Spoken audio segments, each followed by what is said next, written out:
ഇതിനൊക്കെ എക്സ്പോസിംഗ് എന്ന് പറയുന്നത് അപ്പോൾ ശരിക്കുള്ള എക്സ്പോസിങ്ങിന് എന്ത് പറയും സമീറ? ഇതൊക്കെ ഭയങ്കര ക്രൂരതയാണ് കേട്ടോ. ഒരു മേക്കറിനെ സ്വാതന്ത്ര്യത്തിൽ നിങ്ങളൊന്നും ഇങ്ങനെ ചോദ്യം ചെയ്യാൻ പാടില്ല. നിങ്ങളൊരു ടെക്നീഷ്യൻ ഒന്നും ഇല്ലെങ്കിൽ നിങ്ങൾക്ക് പറഞ്ഞാൽ മനസ്സിലാവില്ല. ഇതൊക്കെ നമ്മളെന്ത് കഷ്ടപ്പെട്ട് ഷൂട്ട് ചെയ്താണ്, ഗ്രീൻ മാറ്റിൽ ഷൂട്ട് ചെയ്തിട്ട് VFX ഒക്കെ എത്ര കാശ് മുടക്കി ചെയ്താണ്.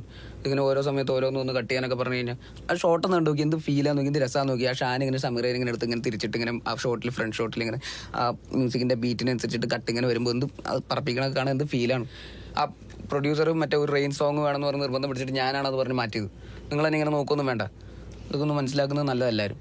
ഞാൻ കട്ടിയൂല, എനിക്ക് പറ്റൂല. എൻ്റെ സിനിമനെ ഞാൻ അങ്ങനെ കൊല്ലൂല, എനിക്ക് പറ്റൂല എന്ന് പറഞ്ഞാൽ പറ്റൂല. 24 ആക്കാൻ പറ്റുമോ? സ്ലോ മോഷൻ മാറ്റണം.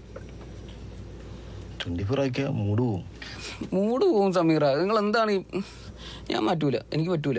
നിങ്ങൾ ഇത് ആരാന്ന് വെച്ചാൽ എന്നെ പറഞ്ഞ് മനസ്സിലാക്കുന്ന സമയത്ത് നിങ്ങൾ ആ നിങ്ങളുടെ ഗൾഫിലിരിക്കുന്ന ആൾ ആരാന്ന് വെച്ചാൽ പോയി പറഞ്ഞ് മനസ്സിലാക്കാൻ നോക്ക്. ഇങ്ങനെയൊക്കെ തുടങ്ങി എങ്ങനെയാണ് ഇവിടെ നിലനിൽക്കാൻ പറ്റുക? തമിഴിലും കന്നഡത്തിലും എന്തെങ്കിലും ഒന്ന് അഭിനയിക്കേണ്ടല്ലേ? ജിന് എനിക്ക് വേറെ ഓപ്ഷൻ ഇല്ല. ഒന്നെങ്കിൽ അത് കട്ട് ചെയ്യുക, അല്ലെങ്കിൽ സ്ലോ മോഷൻ മാറ്റാം.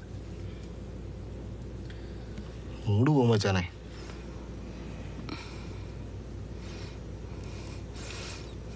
മൂടും പോട്ടെ, മലയാള സിനിമ നശിച്ചു പോട്ടെ.